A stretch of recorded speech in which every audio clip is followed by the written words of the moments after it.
کلیم رضوی زمین کا مسئلہ چھوڑو، میں جانتا تھا 600 سال بعد ایسے جھوٹے کلمہ پڑھنے والے پیدا ہوں گے جو کہیں گے نبی مر کے مٹی میں مل گئے۔ میں انہیں بتانا چاہتا ہوں جب میں نبی کے غلاموں کا غلام ہوں اور میرا کفن تک میلا نہیں ہوا، نبی کی حیات کا عالم کیا ہوا؟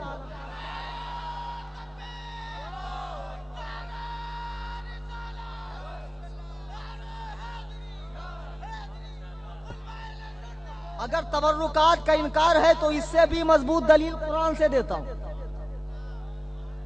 ماشاءاللہ قرآن کریم، آپ جانتے ہیں بنی اسرائیل ایک قوم ہے، بد اعمالیوں کے سبب ان پر ظالم بادشاہ جالوت مقرر کیا گیا، جس نے بنی اسرائیل کے لوگوں کو روزانہ کاٹنا شروع کیا۔ بنی اسرائیل نے دعا کی اللہ اس ظالم سے نجات دے، تو اللہ نے انہیں ایک بادشاہ دیا طالوت۔ طالوت بنی اسرائیل کی فوج لے کر چلے لڑنے کے لیے، کس سے؟ جالوت سے۔ طالوت بنی اسرائیل کو لے کر جالوت سے لڑنے چلے۔ اچھا چلے تو چلے، قرآن کریم دوسرا پارہ سورہ بقرہ آیت نمبر 248 رکو نمبر 16، قرآن کہتا ہے وَقَالَ لَهُمْ نَبِيُّهُمْ إِنَّ آیَةَ مُلْكِهِ أَن يَأْتِيَكُمُ التَّابُوتُ۔ اللہ نے بنی اسرائیل کی مدد کے لیے آسمان سے ایک تابوت اتارا۔ تابوت یعنی صندوق، فیہ سکینۃ من ربکم وبقیۃ مما ترک آل موسیٰ وآل ہارون ان تحملہ الملائکہ۔ اس صندوق کے اندر انبیاء کی تصویریں، حضرت سلیمان کی انگوٹھی، حضرت موسیٰ کا جبہ اور ید بیضا، حضرت ہارون علیہ السلام کا جبہ اور ناخن کاٹے ہوئے اس تابوت میں موجود تھے۔ ان تحملہ الملائکہ، فرشتے اسے کاندھے پر اٹھا کر آگے آگے چلتے تھے، اور اللہ نے اس تبرک کے طفیل بنی اسرائیل کی چھوٹی سی فوج کو جالوت کے اوپر فتح دے دی۔ اگر تبرکات سے مدد چاہنا شرک ہے تو آسمان سے اللہ تبارک و تعالی نے تابوت کیوں اتارا؟ اور قرآن کہتا ہے مما ترک آل موسیٰ، اس میں تبرک تھا عزت والے موسیٰ اور عزت والے ہارون کا۔ پتہ چلا اللہ والوں کے تبرک سے مدد چاہنا ہرگز ہرگز قرآن کے خلاف نہیں، بلکہ قرآن کے مزاج کے مطابق ہے۔ جی اسی لیے تو بریلی کے امام فرماتے ہیں یا رسول اللہ تیرے غلاموں کا نقش قدم ہے راہ خدا، وہ کیا بہک سکے جو یہ سراغ لے کے چلے۔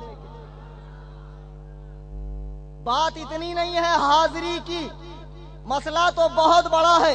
ان کی حیات کا انکار، ان کے تصرف کا انکار، ان کے قبضہ و اختیار کا انکار، ان کے عطا کرنے کا اختیار، ان کے سماعت و بصارت کا اختیار۔ عزیزان گرامی ایسوں کی باتوں میں نہ آئے۔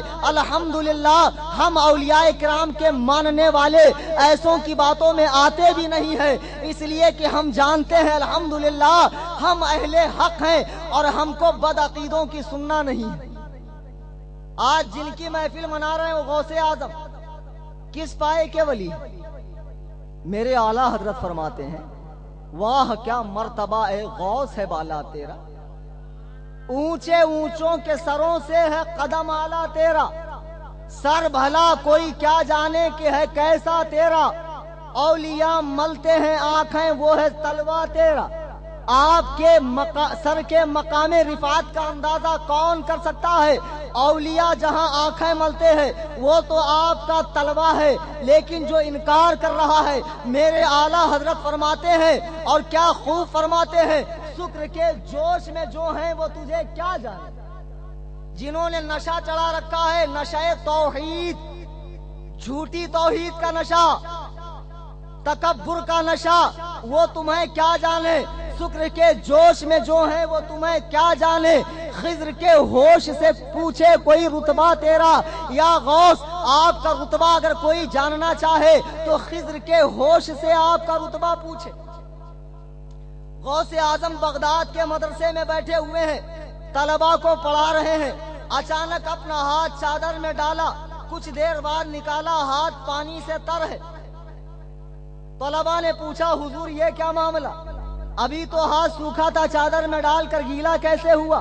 فرمایا 1 ماہ قبل یمن سے کچھ لوگ بیعت کے لیے آئے تھے، میں نے داخلے سلسلہ کیا، آج وہ لوگ سمندر میں سفر کر رہے ہیں، جہاز میں اچانک طغیانی آ گئی، طوفان آ گیا، موجیں بے لگام ہو گئی اور جہاز ڈوبنے لگا، تو ایک شخص نے ندا کی یا شیخ عبد القادر جیلانی شیخ اللہ، خدا کی قسم میں یہاں بیٹھے بیٹھے وہاں ان کی مدد کے لیے پہنچ گیا،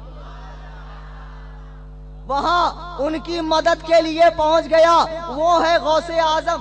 اچھا لوگ اعتراض کریں گے صاحب جہاز سمندر میں غوث اعظم مدرسے میں سن کیسے لیے؟ سننے کا بھی تو انکار ہے، یہ کہتے ہم نہیں مانتے سن سکتے، ہمیں یقین نہیں ہے کہ وہ سن نہیں سکتے۔ میں کہتا ہوں تم اپنے اوپر قیاس کر کے کیوں دیکھتے ہو؟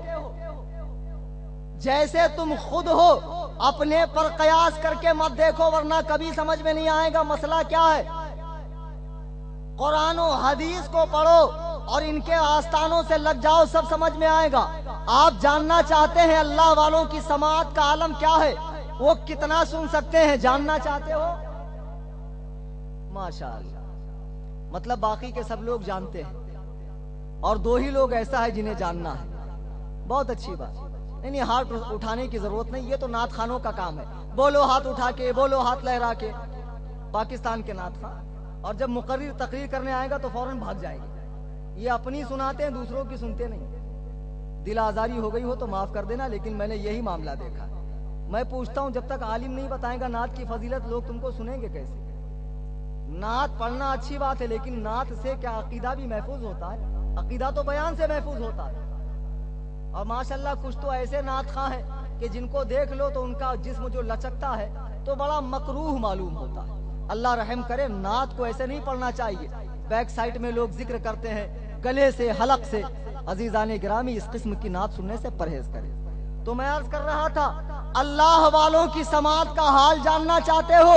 آؤ قرآن کریم 19واں پارہ، رکوع نمبر 19، رکوع نمبر 17، آیت نمبر 19، سورہ نمل ہے۔ اللہ کے نبی حضرت سلیمان علیہ السلام، جن کی حکومت ہواؤں پر، جناتوں پر، انسانوں پر، درندوں پر، پرندوں پر، گزندوں پر، چرندوں پر تھی۔ حضرت سلیمان نے ایک مرتبہ اپنا لشکر جمع کیا۔ قرآن کہتا ہے وَحُشِرَ لِسُلَيْمَانَ جُنُودُهُ مِنَ الْجِنِّ وَالْإِنسِ وَالطَّيْرِ فَهُمْ يُوزَعُونَ۔ ایک مرتبہ سلیمان کے لیے ان کا لشکر جمع کیا گیا۔ اب یہ لشکر چلنے لگا، حَتَّى إِذَا أَتَوْا عَلَى وَادِ النَّمْلِ، جب یہ لشکر جرار، عسکر طرار جو لاکھوں پر مشتمل تھا چلنے لگا، تو 3 میل کی دوری پر، کتنا؟ قرآن بتا رہا ہوں، حدیث نہیں بولیں گے یہ تو ضعیف ہے۔ حدیث بتاؤ تو کیا کہتے ہیں؟ ضعیف۔ اور ضعیف کہہ کے کیا مراد لیتے ہیں خدا جانے۔ ضعیف کا مطلب بیکار ہوتا تو میں نے کل ہی بتایا، تمہارے ماں باپ ضعیف ہوں تو اٹھا کر پھینک دو۔ قرآن حتی اذا اتوا علی وادی النمل، جب یہ قافلہ وادی سے گزرا تو ایک لنگڑی چیٹی جو تمام چیٹیوں کی ملکہ تھی، کہتی ہے ادخلوا مساکنکم، اے میری بہنوں اپنی اپنی بلوں میں گھس جاؤ، اس لیے کہ سلیمان کا لشکر آ رہا ہے، وہ لشکر کہیں تمہیں کچل نہ دے۔ قرآن کہتا ہے فتبسم ضاحکا، حضرت سلیمان نے اس کی اس بات کو سن کر مسکرانے لگے۔ کتنے میل کے دوری سے؟ 3 میل کے دوری سے ایک چیٹی کی گفتگو، اللہ کا جلیل القدر پیغمبر حضرت سلیمان اس کی آواز سن رہے ہیں، مسکرا رہے ہیں۔ وہ سلیمان جن کی نبوت بھی میرے آقا کا صدقہ ہے، آقا کی سماعت کا عالم کیا ہوگا۔ میرے امام احمد رضا کہتے ہیں ہم یہاں سے پکار رہے ہیں، وہاں وہ سنیں۔ مصطفیٰ کی سماعت پہ لاکھوں سلام، مصطفیٰ کی سماعت پہ لاکھوں سلام۔ اللہ والوں کے لیے قرب و بعد معنی نہیں رکھتا ہے۔ اور جو لوگ انکار کرتے ہیں اس سائنسی آلے سے تو سبق حاصل کرے کہ یہ سائنسی آلہ ایک چھوٹے سے کونے میں بیٹھ کر پورے دنیا کو اس نے سمیٹ کر ایک گاؤں کی شکل میں کر دیا ہے، پوری دنیا سے رابطہ ہو رہا ہے۔ آخر سائنسداں بھی تو اللہ ہی کے بندے ہیں، اللہ ہی کے بندے ہیں۔ انہوں نے یہ چیزیں ایجاد کر لی اور بتا دیا کہ جب ہمارے علم کا یہ معاملہ ہے کہ ہم اپنے علم سے ایسی عقل کو حیرت میں ڈالنے والی چیزیں بنا سکتے ہیں تو اللہ انبیاء اور اولیاء کے سننے کا عالم کیا ہوگا۔ بلند آواز سے درود پاک پڑھیں، اللہم صلی علی صلاۃ و سلام علیک۔ سمجھیں بڑا پرفتن دور ہے، قرآن و حدیث کا نام لے کر ایمان پر ڈاکہ ڈالا جا رہا ہے۔ اور میں تو بار بار کہتا ہوں کوئی فرقہ ایسا نہیں ہے جو یہ کہے کہ میری تعلیم قرآن کے خلاف، سبھی قال اللہ قال الرسول کہتے ہیں۔ پاکستان اس حساب سے دنیا کا خوش نصیب ملک ہے کہ یہاں پر قادیانیوں کو غیر مسلم قرار دیا گیا ہے، لیکن اس کے باوجود یہ فتنہ پاکستان میں تیزی سے پھیل رہا ہے، بلکہ پوری دنیا میں قادیانی فتنہ پھیل رہا ہے۔ قادیانی فتنہ کون سا؟ مرزا غلام قادیانی کا، جس نے نبی ہونے کا دعویٰ کیا، وہ بھی اپنے نبوت کی دلیل قرآن سے دیتا۔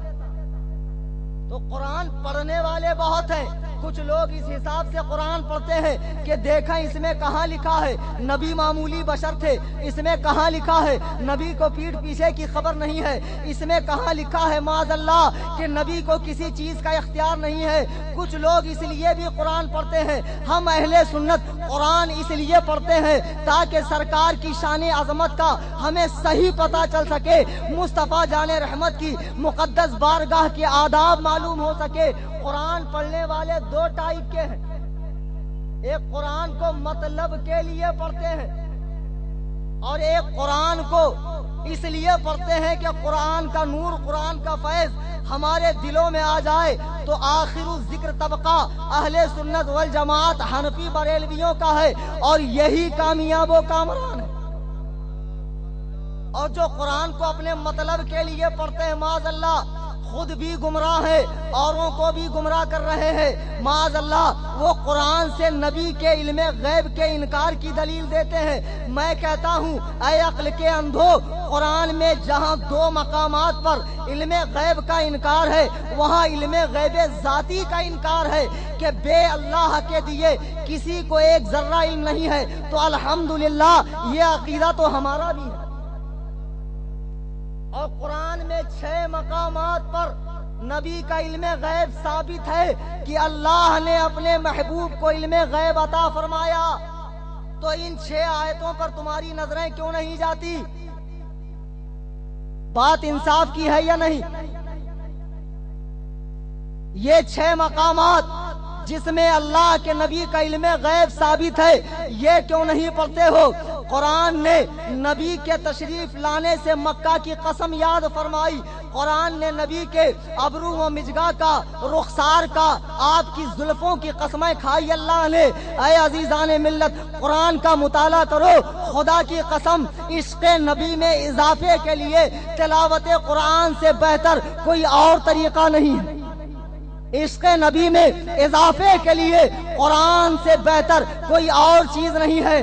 قرآن کو پڑھتے رہو اور اس کے معنی و مطالب پہ غور کرتے رہو، انشاءاللہ عشق رسول میں اضافہ ہوتا رہے گا۔